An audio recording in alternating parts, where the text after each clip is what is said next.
netral, kalem, seketika gitu, mediator tidak netral, satu pihak merasa, wah ini mediatornya membela kita.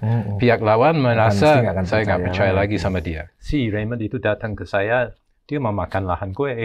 Oh, merasa tersaingi mungkin Pak ya.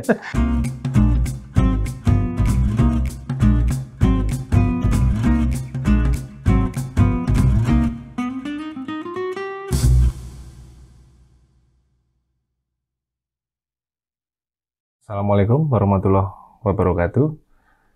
Salam sejahtera untuk kita semua. Ya. Mungkin kita tahu pandemi COVID-19 berdampak pada hampir seluruh sektor bisnis. Tidak terkecuali termasuk di hubungan industrial.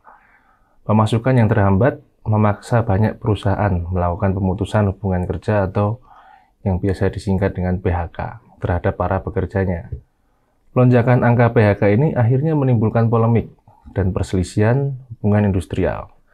Bahkan Kementerian Ketenagakerjaan Republik Indonesia mencatatkan sekitar 9.000 kasus perselisihan hubungan industrial yang terjadi hanya sepanjang tahun 2020 hingga tahun 2021. Dalam hukum dan peraturan di Indonesia, perselisihan hubungan industrial dapat diselesaikan melalui dua cara, yaitu baik litigasi maupun non-litigasi. Mediasi merupakan salah satu upaya dari non-litigasi yang dapat dilakukan oleh para pihak yang berselisih dalam sengketa hubungan industrial. Untuk membahas perselisihan hubungan industrial dan mediasi lebih mendalam, perkenalkan saya sebagai asosiat dari SCP Law Firm, Aryo Priambodo. Kali ini sudah ditemani oleh Bapak Raymond Lee, selaku Senior Advisor dari Pusat Mediasi Nasional, yang juga Bapak Raymond ini selain sebagai Senior Advisor dari PMN tadi, atau Pusat Mediasi Nasional tadi, beliau juga menjabat sebagai World Bank Regional Mediator untuk wilayah Asia Pasifik. Jadi, selamat siang Pak. Selamat siang Pak. Apa kabar? Baik, baik. Alhamdulillah, kayaknya segar sekali. Ini jelas kalau Pak Raymond ini sudah sangat senior ya di mediasi Pak ya.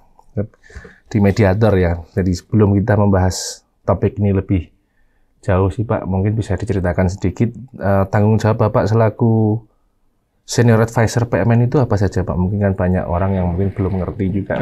Terima kasih Pak Aryo. Jadi di Pusat Mediasi Nasional itu saya sudah ikut sejak PMN berdiri tahun 2003, kalau nggak salah sudah 20 tahun. Dan tugas saya banyak sekali melatih training. Kita sudah sampai training lebih dari 2.700 mediator sekarang. Satu Indonesia itu Pak ya? Satu Indonesia. Oh, itu pelatihannya apakah setahun sekali atau itu by request atau? Hampir dua-duanya, bukan setahun sekali. Hampir sebulan sekali. Oh, sebulan sekali ada kelas bukaan kelas Pak ya? Dan ada by request juga, kita sering dapat dari pemerintah atau departemen atau gimana untuk melakukan training. Luar biasa, 20 tahun Pak ya, sudah mendalami mediasi Pak ya. Jadi dengan pengalaman yang sudah sangat panjang ini Pak, sebenarnya apa Pak yang membuat Bapak Raymond ini tertarik dan bahkan bertahan di dunia mediasi ini? Karena kita tahu kalau penyelesaian itu tadi dibahas ada arbitrase, ada pengadilan. Kenapa Pak tertarik dan bertahan sampai selama itu di mediasi ini Pak? Saya lebih suka cari jalan tengah. Jadi kalau di pengadilan atau arbitrase, atau ceritanya begini, ada satu hakim yang cukup terkenal di sini, menjadi mediator kami dan menjadi pakar mediasi di dalam pengadilan. Dia pernah mengatakan pada saya, Pak Raymond, kalau saya bertugas sebagai hakim murni, setelah satu kasus selesai, ada keputusan, saya sudah dapat satu teman, satu musuh. Oh gitu ya. Kalau mediasi dua-duanya jadi teman lah ya. Saya menjadi mediator, kasus selesai, saya punya dua teman baru. Oh iya betul juga sih Pak. Karena mediasi setahu saya sih Pak, konsepnya adalah win-win solution sih Pak ya. Jadi tidak ada pihak yang kalah ya. Tapi Bang harus ada yang mengalah, bukan kalah Pak ya. Jadi saya yakin bagi lawyer kalau menang kasus di pengadilan itu ada kepuasan. Ya. Betul, Anda betul, sudah Pak. mendapat, sudah Saya menang. menang nih, gitu. Jadi happy-nya ego, untuk memuaskan egonya itu, Pak, ya. Tapi kalau kita dimediasi, kasus selesai, sudah damai, ada kepuasan juga. Tapi bukan puasa saya menang, itu ada kepuasan tersendiri. Akhirnya mereka sudah bisa selesaikan masalah. Oh, luar biasa, Pak. Itu ya. Tapi Bapak juga pernah statement tuh, Pak. Saya pernah baca statementnya Bapak kan, bahwa Bapak pernah menyampaikan bahwa mediator itu bukan saingannya lawyer nih, Pak. Kalau memang dilihat dari tugas, tanggung jawab atau tantangannya, menurut Bapak kan ini sangat berbeda sebenarnya. Ya. Itu seperti apa itu, Pak? Betul sekali. Jadi mungkin mediator dipandang lawyer sebagai, ya pernah teman saya yang saya sudah kenal lama menjadi partner law firm waktu saya menjadi mediator baru. Saya menengok dia dan menjelaskan manfaatnya mediasi, gitu kan, lebih cepat, bisa win-win solution dan lain-lainnya. Dia cuma ngangguk begini, oh ya sangat menarik Pak Raymond, sangat menarik. Terus dia cerita sama teman saya. Teman saya bilang sama saya, Raymond, kamu sudah ketemu si itu untuk jelaskan mediasi kan? Saya bilang, iya. Bagaimana reaksinya dia? Manggut-manggut ini. Bukan. Dia bilang sama, si Raymond itu datang ke saya, dia mau makan lahan gue. Oh, merasa tersaingi mungkin, Pak, ya? Padahal tidak. Itu salah persepsi. Nah, itu sayang, karena sebenarnya lawyer sama mediator bisa kerjasama. Jadi orang yang punya masalah bisnis atau apa perlu lawyer untuk mengerti untuk sisi hukumnya, sisi hukum dan proses itu perundang-undangannya lebih menguasai pasti lawyer ya. Lawyer selalu dibutuhkan. Kan akhirnya mediasi ada kesepakatan. Itu selalu dilihat oleh lawyer juga. Jadi perlu ada perubahan mindset, mediator bukan. Karena mediator juga intinya nasi goreng lebih enak pakai sambal enggak? Bisa dimakan tanpa sambal. Tapi enaknya dikasih sambal kan komplementari kan? Komplementerinya. Bukan bersaing. Karena juga sebenarnya kalau mediator itu kan tidak melulu membicarakan masalah hukumnya sebenarnya, Pak, ya. Setahu saya. Jadi kan dia harus menguasai semua bidang. Seenggaknya sedikit-sedikit kita harus menguasai juga kan, Pak, ya, kalau sebagai mediator ya. Betul ya, seperti itu. Kita harus mengerti psikologis, sedikit bidang pihak yang berperkara kan. Dampak konflik dan stres bagi otak. Itu sangat mempengaruhi orang memandang lawan. Jadi saya ketemu sebelum mediasi, saya ketemu pihak A. Pihak B itu si B, dia seorang keturunan setan. Oh, bahasa kerennya julid, Pak. Dijulitin ya. Bla bla bla bla bla. Kemudian saya ketemu lawannya si B itu dan dia bilang, si A itu anak iblis. Saudara berarti sebenarnya mereka ya, jangan-jangan. Bisa jadi suami istri itu jadi kadang-kadang saya pusing sendiri begitu saya ketemu orang ini kelihatan baik-baik. Ini orang baik-baik, tapi mereka saling pandang. Itu baru seperti itu. Nah, itu ada faktor neuroscience di mana otak kita di dalam keadaan konflik selalu melihat dunia dengan sedikit paranoia. Jadi apapun yang kita terima dari lawan akan dicurigai. Kata-kata yang mereka sampaikan, proposal yang disampaikan pasti dicurigai. Tantangannya di situ, Pak, ya. Memang ya, Pak, ya. Tapi memang ini, Pak. Ya, untuk membantu para pihak melihat mereka, kan orang bersengketa begitu kan, mereka mulai benci, saling benci kan. Tapi bagaimana supaya mereka saling mengerti dan melihat mereka sebagai manusia lagi. Ya, itu tugasnya mediator di situ, Pak, ya, untuk menengahi lah ya. Tapi tadi, Pak, seperti sempat saya singgung tadi, Pak, kan ini topik kita kali ini kan tentang hubungan industrial sebenarnya, Pak. Terutama kan di Indonesia ini kan sangat sering terjadi antara perusahaan dengan karyawan dan sebaliknya. Sedang perselisihan antara pemilik perusahaan dan pekerja ini kan sebagian besar itu berawal dari tidak terpenuhinya atas hak, entah haknya dari si karyawan atau haknya dari si perusahaannya itu sendiri. Nah, kalau Pak Raymond nih sebagai mediator yang sudah sangat berpengalaman tadi ya, seperti kita bahas tadi ya, Bapak melihat peran mediator dalam penyelesaian perselisihan hukum industri ini seperti apa, Pak?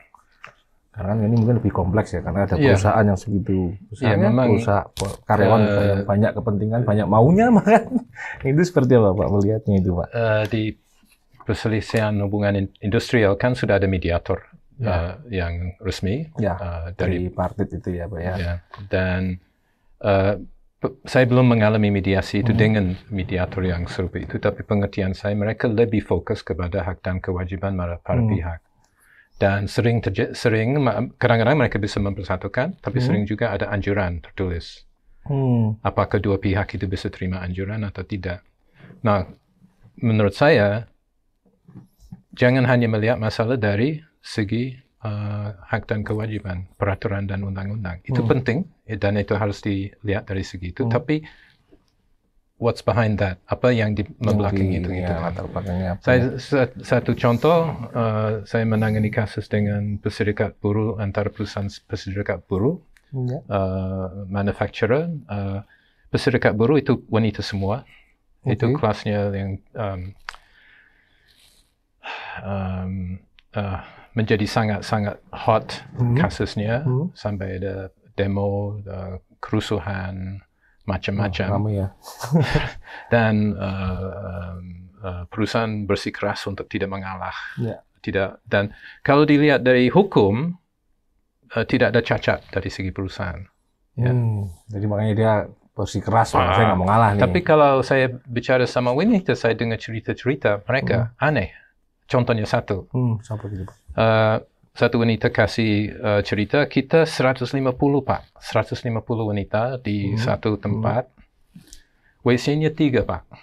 150 kita 150 orang, tidak boleh meninggalkan tempat kerja kecuali di break. Break yang dikasih 15 menit. Jadi pada waktu break bersama-sama itu gimana juga ya. 150 wanita semua mau pakai WC. Hanya 3. Antrian Pak. Bayangkan. Kalau itu dibahas, it doesn't make, itu kalau situasi di perusahaan itu pasti itu menimbulkan kebencian. Karena saling merasa ditekan, ada merasa ditekan dan menekan, tidak ada pengertian. Nah, itu menimbulkan kerusuhan akhirnya. Betul. Tapi kalau di segi hukum, buruhnya salah. Jelas, karena dia pecat. Tapi kalau dilihat manusiawi, 150 masa cuma 3 ini, ya betul. Secara peraturan perusahaan sebenarnya mungkin nggak salah, karena tidak ada peraturan yang mewajibkan sekian orang, sekian toilet katakanlah ya, mohon maaf ya. Tapi jadi secara manusiawi, secara asasi ya nggak mungkin juga dengan sebanyak itu cuma 3 toilet dengan waktu 15 menit ya. Jadi dia salah karena perusahaan sendiri sebenarnya, kalau kita mungkin berpikirnya untuk melevelkan posisi tawarnya dari antara perusahaan dan si buruh kan Mbak ya. Begitu ya memang ya. Dan kelemahan kedua ada ketidakseimbangan kekuasaan. Kan perusahaan pintar-pintar orang punya lawyer. Belakangnya lawyer biasanya Pak. Yang ngasih saran lawyernya biasanya. Orang dari kampung. Mereka tahu hanya demo kan. Tidak tahu bagaimana menyampaikan aspirasinya mereka dengan baik, dengan sopan, dengan elok gitu kan. Walaupun kadang sudah serikat buruh itu kan pasti udah ada ya. Nah, serikat buruh, maaf, kadang-kadang mereka berjuang dengan baik, tapi kadang-kadang memperkeruh keadaan. Kan kadang ditunggangi juga. Mereka buruh lapor kepada serikat buruh membuat tuntutan kepada perusahaan. Saya pernah baca tuntutan begitu, itu berhalaman-halaman, menyebut 100 peraturan, klausul dan lain-lainnya, mengatakan perusahaan sudah melakukan pelanggaran manusia yang sangat drastis, yang sangat gawat, hingga perusahaan langsung kaget kan. Itu Bapak menjadi mediatornya waktu itu Pak? Waktu itu mengamati aja waktu itu kasus itu, dan saya lihat dari pola nego sudah perlu sekali bimbingan pola negosiasi dan orang di tengah sebagai mediator. Jadi saya bisa lihat sebenarnya perlu mediator di situ. Tapi pernah ada tawaran Pak untuk saya di mediasi dong? sudah. Kalau untuk industrial ya pernah menangani sudah, mungkin? Sudah, tapi waktu itu dari perusahaan tidak ada mereka sudah merasa yakin di mata hukum tidak mau tahu. Intinya gitu kan. Dan lebih gawat lagi, ada asosiasi perusahaan-perusahaan serupa yang semuanya mengatakan jangan sampai kamu mau menuntut sama buruh. Jadi itu sudah masuk ke ranah politik kan. Iya. Jadi ada perjuangan yang besar yang saya sebagai mediator sepertinya. Iya. Kalau istilahnya apa? Apes. Apes. Ini tapi saya ingin nanya sedikit nih Pak. Agak ini mungkin ya, agak di luar konteks Pak. Nanti kalau kita ngomongin hubungan industrial, hubungan perselisihan antara karyawan dengan perusahaan itu kan kadang hal yang sensitif karena hak kewajiban, kadang masalah kasarannya masalah perlu seseorang ya. Dengan adanya Bapak katakanlah masuk sebagai mediator di dalam itu, saya cuma ingin nanya kira-kira apakah banyak tekanan dari para buruh ini atau bahkan dari perusahaan yang secara personal mengancam Bapak atau apa itu? Saya belum pernah dapat ancaman, tapi penekanan ada untuk percaya pada kami, membela kami. Atau ada tawaran-tawaran khusus mungkin bahkan pernah ditawarikah mungkin karena ini sensitifnya bisa jadi. Tapi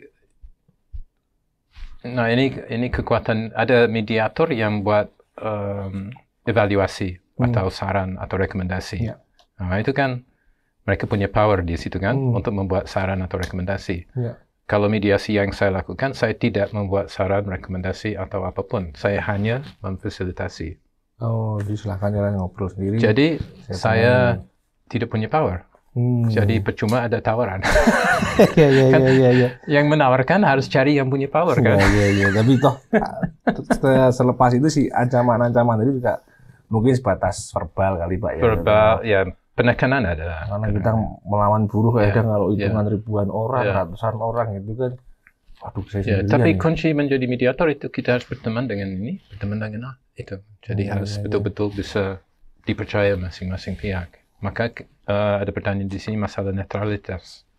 Mengapa mediator harus netral? Karena itu. Seketika mediator tidak netral, satu pihak merasa, wah ini mediatornya membela kita. Pihak lawan merasa, saya nggak percaya lagi sama dia. Wah ini kalau kayak Pak Raymond kayaknya sangat cocok memang. Kalau saya gini kayaknya kurang pas Pak ya, jadi mediator kayaknya. Bukan? Oh enggak ya? Yang terlalu galak gitu. Enggak. Wah, yang penting bukan penampilan tapi sikap. Ya kan? Harus santun gitu, Pak. Ya. Karena ya tadi kalau industrial menurut saya sih itu konflik yang sensitif kadang ya. Betul. Karena melibatkan banyak orang, kepentingannya masing-masing. Jadi itu saya melihat hubungan industrial konflik di sana sangat toksik. Pengalaman saya sangat toksik. Jadi tingkat kebencian dan ketakutan. Karena udah bertumpuk kadang Pak. Sudah bertumpuk. Itu bertahun-tahun. Maka saya merasa perlu ada pendekatan yang lain. Dipicu dikit meledak pasti mereka kan. Ya. Di Indonesia juga ini kan kalau masalah industrial itu kan ada undang-undangnya sendiri Pak ya, khusus Pak ya. Itu di Undang-Undang 2 Nomor 2004 ya. Khususnya itu untuk penyelesaian melalui mediasinya Pak. Jadi di pasal 1 angka 11 Undang-Undang 2 2004 itu mendefinisikan bahwa mediasi sebagai penyelesaian yang dilakukan dengan cara musyawarah dan ditengahi oleh mediator yang netral. Mengapa netralitas seorang mediator itu penting dalam penyelesaian perselisihan hubungan industrial, Pak? Iya, sama supaya pihaknya percaya kalau harus netral sih Pak. Karena kalau berpihak. Kalau tidak netral, mediator tidak bisa bertindak sebagai mediator. Kalau pihaknya sudah merasa kalau mediator sudah dianggap salah satu pihak sudah membela pihak lawan, mendingan mundur. Sudah ada kepentingan di situ, Pak ya. Sudah ada kepentingan di situ. Harusnya nggak boleh ada kepentingan, Pak ya. Tadi mungkin sudah kita sedikit bahas, Pak. Tapi ini saya ingin nanya juga nih, Pak. Kalau dalam proses perselisihan hubungan industrial, Pak, kalau mediator sendiri tugas tanggung jawabnya apa, Pak? Secara spesifik mungkin ya. Ya, tentu kita pertama bertemu pada pihak masing-masing. Itu sendiri-sendiri atau bersamaan kita jadwalkan janjian gitu. Tapi kemudian melakukan janjian bersama, dipanggil bersama, Ya, setahu saya yang di hubungan industrial, mediatornya lebih bersifat fact-finding, harus melakukan penelitian terhadap kasusnya, terus mempertemukan mereka, berusaha supaya mereka bisa mencari jalan damai atau perjanjian bersama. Kalau tidak tercapai, kemudian membuat anjuran tertulis. Kan? Kalau mereka tidak menerima anjuran tertulis atau salah satu pihak tidak menerima anjuran tertulis, bisa dilanjutkan ke pengadilan hubungan industrial. Di ini juga ada istilah kaukus juga itu Pak. Kalau di industrial ini apa, kalau di masalah case ini apakah kadang diperlukan juga atau cukup tadi kan kalau Bapak ngerti kayaknya finding, kita ngobrol lebih kita serahkan ke merekanya kan. Tapi kalau kaukus kan lebih kayak kita mediatornya kayak lebih aktif ya jadinya ya. Apakah itu dirasa diperlukan ya Pak sebenarnya? Menurut saya kaukus sangat penting. Sangat penting. Ya. Tapi kembali ke peraturan lembaga. Ya. Terus panjangnya Bapak tahu tuh Pak, tantangan terberat mediator kalau di hubungan industrial apa Pak kira-kira Pak? Ya, pertama mengatasi toxicity. Yaitu tingkat kebencian antara manajemen sama buruh. Kedua, melibatkan decision maker yang utama. Kan mediasi efektif bila decision maker yang pengambil keputusan bisa hadir atau bisa mengikuti proses secara langsung. Tapi kalau hanya terima laporan dari bawaan, itu menjadi susah. Bagaimana mempengaruhi, dia akan terpengaruh untuk melihat dari perspektif buruh kalau hanya dengar dari bawaan kan. Harus turun langsung berarti Pak. Harusnya dengarkan langsung menurut saya. Itu satu kendala. Beratnya tanggung jawab mediator itu kan emang jadi nggak sembarang orang itu sebenarnya bisa Pak ya, dan mampu mungkin. Karena itu memang dilihat sepertinya gampang tapi sebenarnya nggak semudah yang dilihat orang-orang kan. Terus juga kan ini kan sebenarnya ada syarat bahwa yang bersangkutan atau mediator itu harus seorang pegawai instansi pemerintah yang bertanggung jawab di bidang ketenagakerjaan. Dia juga harus memperoleh sertifikasi yang dibutuhkan dan legitimasi dari Menteri Tenaga Kerja dan Transmigrasi sebagaimana diatur dalam Peraturan Menteri Tenaga Kerja. Itu Pak ya.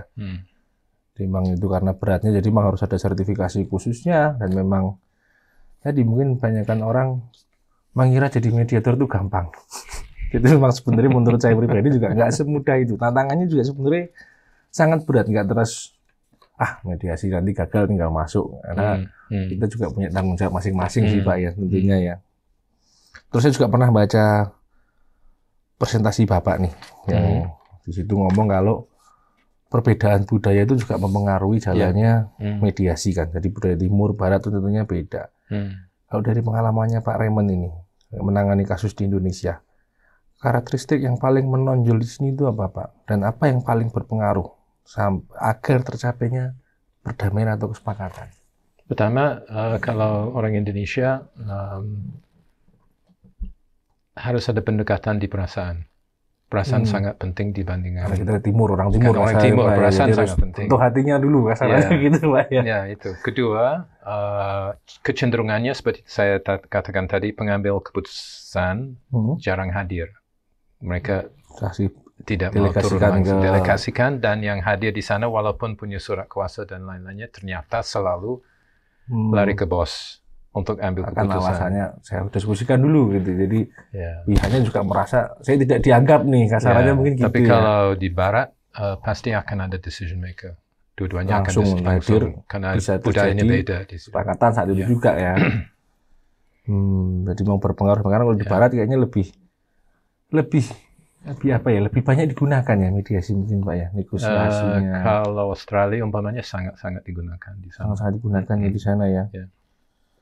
Ya, sangat menarik sih Pak ini pembicaraan kita emang. Ini tapi mungkin pertanyaan terakhir nih Pak dari saya Pak.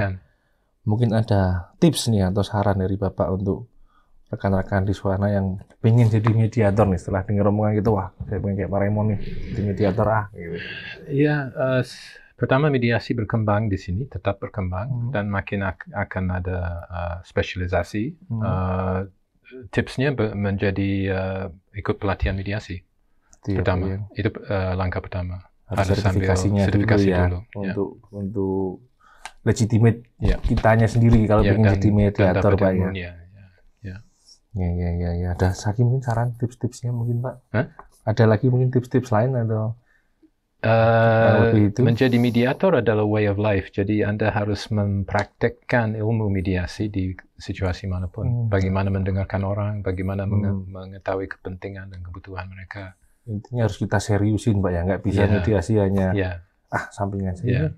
Saya punya kerjaan lain, ini untuk sampingannya. Karena kalau kayak Pak Raymond saya lihat kan sangat mendalami ya, bahkan tadi sampai Asia Pasifik kan luar biasa. Jadi memang mantap Pak Raymond ini.